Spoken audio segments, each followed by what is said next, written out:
YouTube, it's Zoe or Read by Zoe, and today I'm going to be doing my November and December wrap up. I missed doing my November wrap up last month, but it's actually kind of better that I missed it because I didn't read that much in both November and December, so by combining them, this is going to be a more interesting video. Also, you probably noticed that the background is very different, and that is because I am up at my new apartment up at university. This is my roommate, Natalie. Hi guys. What are you reading right now? The Hobbit. Working on it. This is Natalie. I'm very excited to be in her YouTube video. I'm no longer in my room at home, so I'm sorry there's no more bookshelves behind me. I just have one small bookshelf in my closet, actually. Also, a lot of you have been asking where I go to university, and I know I made it super confusing by announcing that I was going to transfer to Emerson College up in Boston, but I did not end up transferring to Emerson. It is so expensive, and I would rather not be in super duper debt right now, so I'm still at my college, still at my university here in Florida. Now that I've cleared all of that up, let's get on into the wrap up. The first book that I read in November was Carve the Mark by Veronica Roth. I did an entire spoiler-free book review of this book here on my channel, so I will link that down below. However, since I posted that video, I have learned how problematic some of the aspects of the book are, and before we go any further in this wrap up, I just want to say how sorry I am that I was so ignorant before. I am disappointed in how long it took me to realize how important diversity is in books, but I want to use my own privilege as a white booktuber to promote diverse authors and diverse booktubers. If you have any recommendations,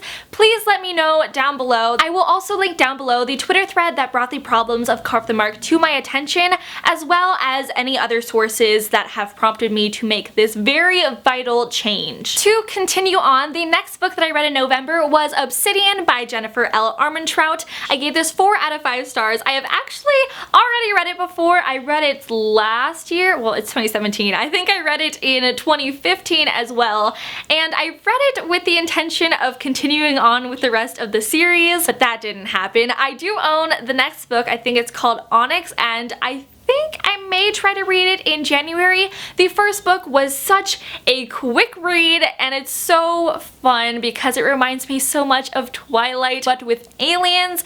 And the main character, Katie, she runs a book blog, so she's a big book nerd. She's one of us. It's so much fun. And the last book that I read in November was Emma by Jane Austen. This was the November book for the Ostentatious Book Club, which is a book club that I created where we try to read a Jane Austen book every single month. This was so amazing. I read it before in high school, I believe. I did a paper on it and I liked it, but it wasn't until this last reread that it hit me how much I love this story. I love Emma, even though she is a narcissist and she just, oh, she's so annoying, but I love it so much. We did an entire live show on this book. I will link that down below as well. It's mostly just us gushing about how much we love Mr. Knightley. He is my favorite Austen love interest. I know you're all probably so confused because I love Mr. Darcy, but I think Mr. Knightley is definitely my favorite now. Also, in November, we watched all of Emma Approved, and we watched all of the 2009 BBC miniseries episodes.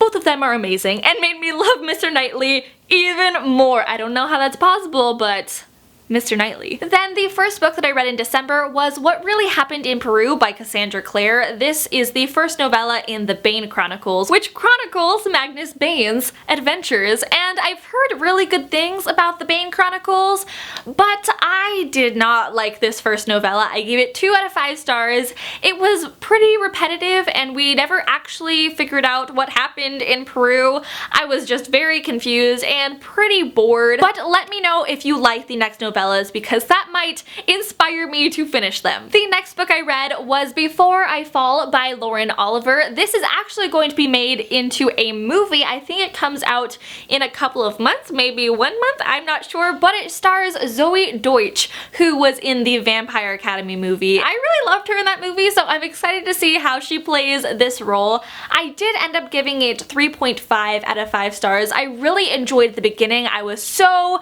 sucked in and I loved the story, but then it got so repetitive. I wanted to put it down 3 times, but I persevered.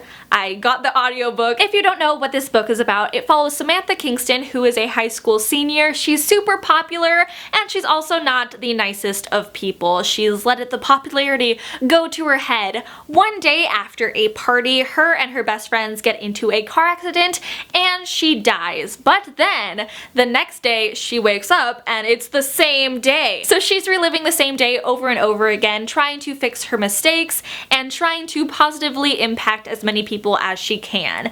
It's a really cool idea. It's kind of like Groundhog Day in high school. I think this will make a very good movie because it will all be wrapped up in an hour and a half, but this is 450 pages long, and I feel like it could have been about half that length. Next, I read London Belongs to Me by Jacqueline Middleton. I gave this 3.5 out of 5 stars. I have an entire spoiler-free book review for this book on my channel. I will link that down below as well. Also, this was the book of the month for Natasha from Toshopolis, Maureen from Maureen Kiwi, and me. We actually all met up in New York City for the New Year's and did a live show about this book as well. So I will link down below my book review and the live show, and also Natasha did vlogs while we were there, so I will link those down below as well. I am linking so many things down below, so I'm sorry. Then I read A Monster Calls by Patrick Ness. I gave this 5 out of 5 stars. This was amazing. Also, I read this in 3 hours, and right after I finished this book, I took a picture of what my face looked like. Yeah. This book hit me where it hurt. Oh my goodness, I cannot gush about this book enough. It was only 200 pages long, but it was so impactful, and I just cannot say enough good things about it. I'm not even coherent because this was amazing. There are also pictures throughout this that really capture what's happening in the story and the essence of the story, the emotion of the story. So I recommend reading this instead of listening to it as an audiobook because you will get so much more of an experience. I'm pretty sure this was one of my favorite books of the entire year, and I read it just before the year ended, so I am happy I just snuck it in there. The last book that I finished in December was Mansfield Park by Jane Austen. This was the December book of the month for the Ostentatious Book Club. Unsurprisingly, I gave this book 5 out of 5 stars. It wasn't my favorite Jane Austen book. Definitely that has to go to Emma and Pride and Prejudice. They are neck and neck. I just love the way she writes, the characters she creates. I feel like I'm in the story. The main character, Fanny, was a little boring, I will give you that, but I loved all of the other outrageous characters, and just Mansfield Park sounds so exciting, but also dramatic, but also I want to be there right now. So to rank all of the Jane Austen books that we have read so far, my favorite is obviously Pride and Prejudice, but just under that is Emma. Below that is Northanger Abbey, then Persuasion, then Mansfield Park. I know this is the bottom, this is my least favorite of her works, but I still really enjoy it. Jane Austen is my favorite writer ever, so anything that she wrote, even I would read her shopping list and I would probably rate it 5 out of 5 stars, I know. I just am biased. So those are the books that I finished in November and December. Thank you all so much for watching. I'm so excited to be back and, you know, in this new surrounding. Talk to you all later in my next video. Bye!